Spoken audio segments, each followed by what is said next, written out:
Some people can't do that. Some people just can't get over themselves. Gay people have a hard time doing that recently. Here we go. Here comes the deep water. No, recently I've noticed that. I noticed that with that Manny Pacquiao controversy. Yeah, no, it was now in the gay community's defense, Manny Pacquiao said some outlandish shit about gay people. Very, very not nice things that I won't repeat, but there was biblical verses and some analogies to animals. It wasn't a good look.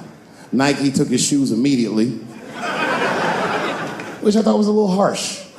A little harsh. You know what I mean? Because he's, just because he's Asian. You know what I mean? Fuck you gonna take shoes off Asian dude to appease a gay dude? You know what I mean?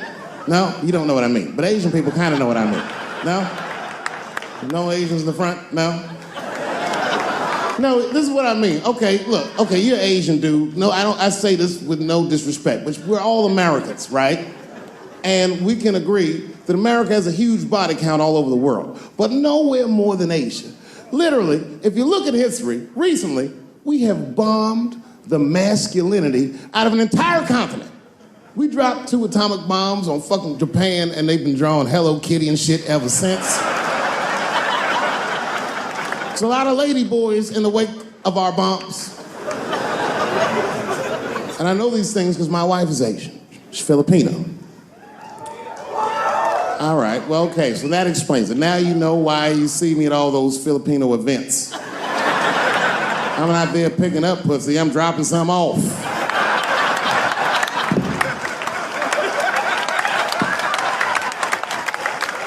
I take my wife to all that shit. I took my wife to see Pacquiao fight Mayweather. We sat ringside, okay? That was a quiet car ride home. That's what that was. But if you know what's popping in the Philippines, you know that they got a whole generation of kids in the Philippines growing up without their mothers. Yes. A lot of women in the Philippines go to the Arabian Peninsula, they come to the United States, they make all their money here, they send all that money back home, which is still one of the #1 staples in the Philippines economy, money that their expats send back to the Philippines. The men, on the other hand, are left rearing children, twiddling their thumbs, waiting on their wives' checks. These men have been fucking emasculated. And then suddenly, a boxer rises from amongst them and reinstates their manhood with his motherfucking fist. This is not the guy you're supposed to ask, what do you think of homosexuals? He's not your champ.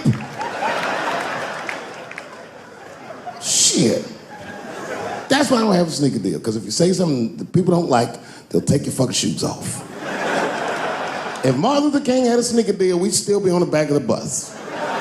They always true, the Nike exec come up, hi, Martin,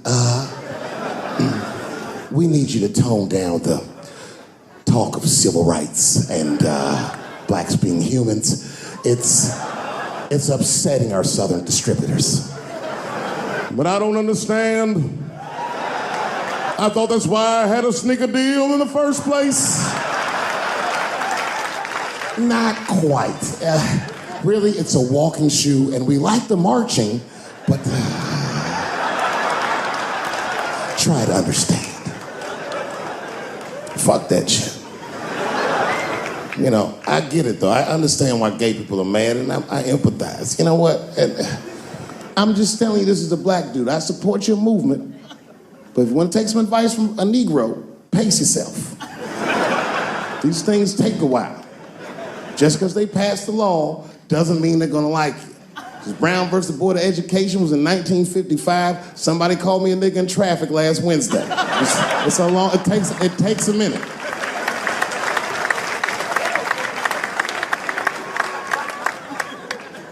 My wife's friend, Stuart, told me that. My wife has a lot of gay friends. Stuart's their leader. She has a lot of gay friends. And I don't like them.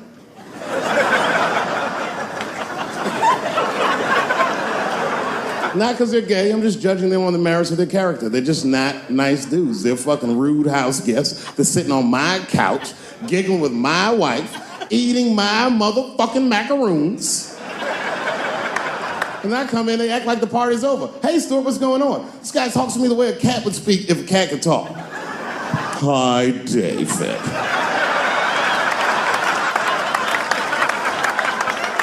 Stuart, what's all the beef, man? What's going on? You always must have some kind of gay political argument. The last one was about a petition in federal court to take the words husband and wife out of the law. I said, well, why would you want those words out the law? He said, because it discriminates against same-sex couples. I was like, niggas, please save me the semantics. Just trust me, take your chips and get the fuck out of the casino. You're about to crap out. Just go outside, talk that over amongst yourselves, and whichever one of you is gayer, that's the wife.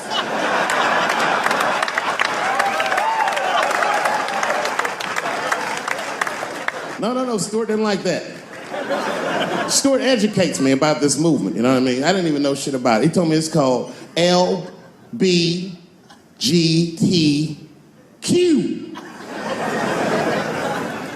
I was like, what the fuck is the Q? Does that even make sense, Q? Turns out Q is like the vowels. That shit is sometimes Y. For gay dudes that don't really know they're gay. You know what I mean? Like prison fags who are like, well, I'm not gay, nigga. I'm just sucking these dicks to pass the time. I'm not G, I'm Q. Ugh.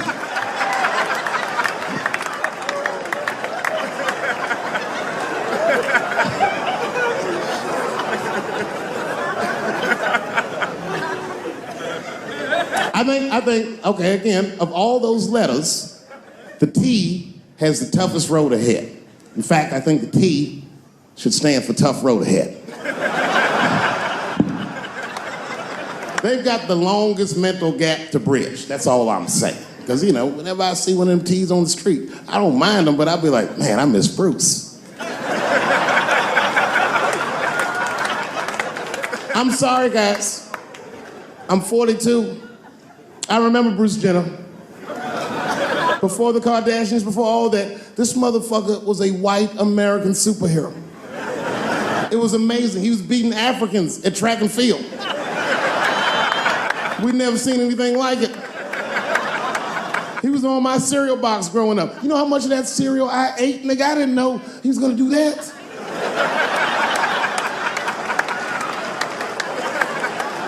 I knew before you guys knew. I heard things on the street in Hollywood. You know, you just be out, see people. Hey, what's up, Kanye? Why the long face? Nigga, you'll see. I got 2 mother-in-laws now. And when I heard he was gonna do it, I was scared. I didn't think the public was ready. I didn't think the media was ready. And you know what? I was wrong. Not only did the public embrace him, but the media was nice. I'd never seen anything like it. Welcome to the world, Caitlin. So long, Bruce. Hello, Caitlin. I was shocked. Is this happening? Wait a minute, is this a time in American history when an American can make a decision for themselves, and even though other Americans don't understand it, they'll support it, and let this person live a happy life? Is this what's happening? If it is, then good for America. That's Dave Chappelle, the American. Although Dave Chappelle, the black American, he was a little jealous. I was like, how the fuck are transgender people beating black people in the discrimination Olympics? If the police shot half as many transgenders as they did niggas last year, it'd be a fucking war in LA. I know black dudes in Brooklyn, hard street motherfuckers that wear high heels just to feel safe.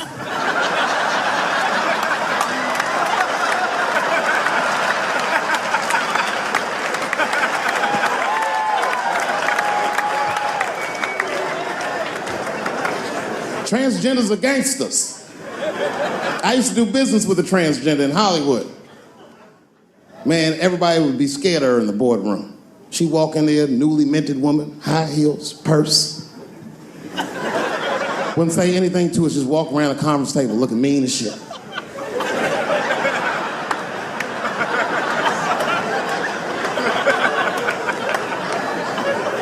And then she walked to the head of the conference table, stare at us all. Reach in a person, pull her old dick out and throw it on the table. Let's talk business, gentlemen. Ah!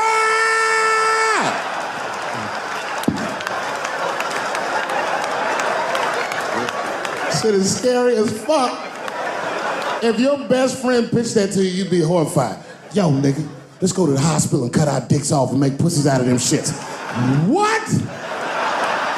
Can't we just get matching jackets or tattoos or something? Sure, that's what you want to do? There's only one way to find out, nigga. Wu-Tang, bow, bow.